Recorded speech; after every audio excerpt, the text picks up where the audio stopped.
By providing space for constant evolution, we can all transform how we view ourselves and the world around us. I'm sorry. When your child's born with a developmental disability, people don't always know how to respond. I'm sorry is a common refrain. I'm sorry this happened to you. I'm sorry you have to deal with this. But no matter the words themselves, the underlying expression is the same: pity. Oxford's dictionary defines pity as the feeling of sorrow and compassion caused by the suffering and misfortune of others. Merriam-Webster simply calls it something to be regretted. We'll come back to this. On Tuesday, August 30th, 2007, at 9:45 in the morning, my third daughter, Hannah, was born. The moment I looked at her face, I could tell that her eyes and facial features were different than that of her two older sisters. Then my wife asked the doctor, "Can you tell if she has Down syndrome?" The birth of any child brings change to a family. Routines are upended, sibling dynamics evolve. But the change that came with Hannah was different. We were introduced to a community I knew basically nothing about. I realized there were people with Down syndrome, but I had never had a personal encounter. Not at school, not at work, not among friends and family. I knew nothing about this piece of who my new daughter was. People with Down syndrome are part of a larger group of individuals with intellectual and developmental disabilities. Those big words are commonly shortened to IDD. Some diagnoses you might be familiar with are autism or cerebral palsy. But within the IDD community, there are a host of unnamed and rare diagnoses in a wide spectrum of abilities and support needs. Fast forward 15 years, and I'm now the executive director of an organization that serves the IDD community. I've learned more about individuals with intellectual and developmental disabilities than I could ever imagine. Which brings us back to the definition of pity. Words like sorrow and suffering, misfortune and regret are so off the mark. Hannah's brought immeasurable joy and vitality to our family. And the experiences and stories of other families like mine are similar. Even when care needs are high, parents and siblings, friends and neighbors speak of fullness and happiness and love. It takes time for some families to reach this place, and not all of them get there. The I'm sorries take a toll. They make you wonder if that's how you're supposed to feel. Medical professionals and society at large say that your child probably won't amount to much. They won't do this, they'll never do that. These voices feel they're offering our families a service, helping us understand our new reality. But these incomplete and outdated perspectives do more harm than good. The birth of any child is a reason for celebration. An amazing, unique person full of potential is entering the world. I've watched Hannah overcome difficulties learning how to speak, determined to be understood. I listen and wonder as she teaches herself how to play the keyboard, slowing the tempo of the videos she uses until they're just right for her to play along.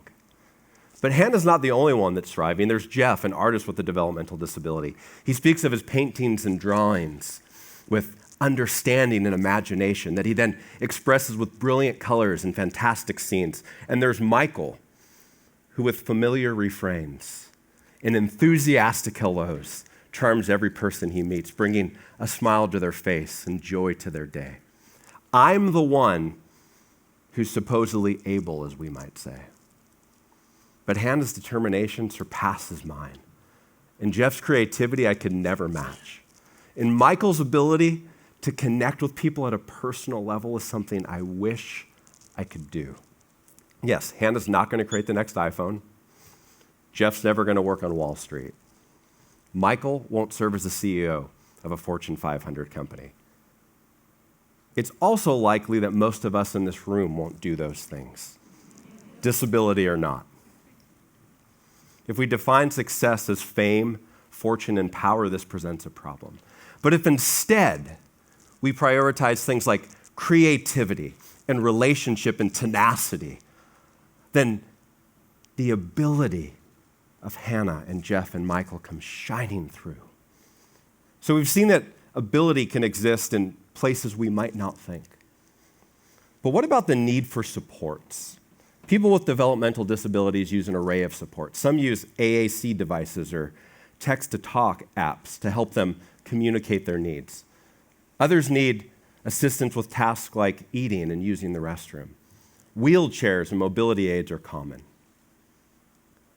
But the supports that we need don't determine our value. Supports are a way for all of us to participate. The speech therapy that Hannah's received her whole life has given her a voice to express her thoughts and desires effectively. Special education classrooms and personal aids provide alternative ways to access learning and information that uncovers understanding and knowledge that would go missed without them. And if we stop to think about it, we all use supports every day. For some of us, it's eyeglasses. For others, it's calendar reminders and alarms. Personally, I probably wouldn't even be here if my phone didn't tell me where to be and when. And what about everyday supports? Spell check and Google Maps. These allow us to communicate and interact with our world better than we could on our own. They open doors to new opportunities and experiences. The supports we use vary from person to person. Some we might use for a period of time, others our whole life. But the fact that we need support doesn't diminish who we are. It simply makes us human. Now, we've learned that people with developmental disabilities don't need our pity.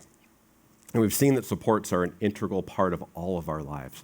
But there's one more lesson, one more change of understanding I've had. Anyone can be our teacher.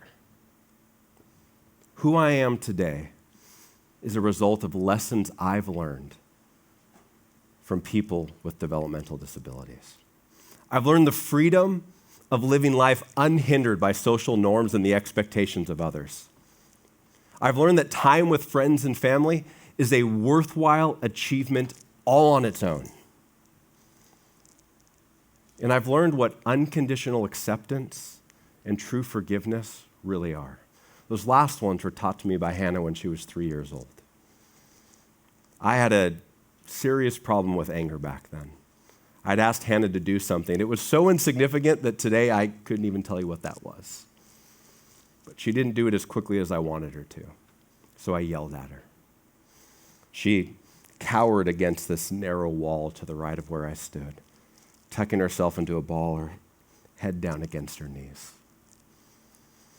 After a few minutes, I realized I'd messed up again. I walked over and slowly slid myself down the wall next to her, sitting on the floor beside her. I shouldn't have yelled at you, I said. I'm sorry. At that point, Hannah's speech was extremely limited, but she didn't need words.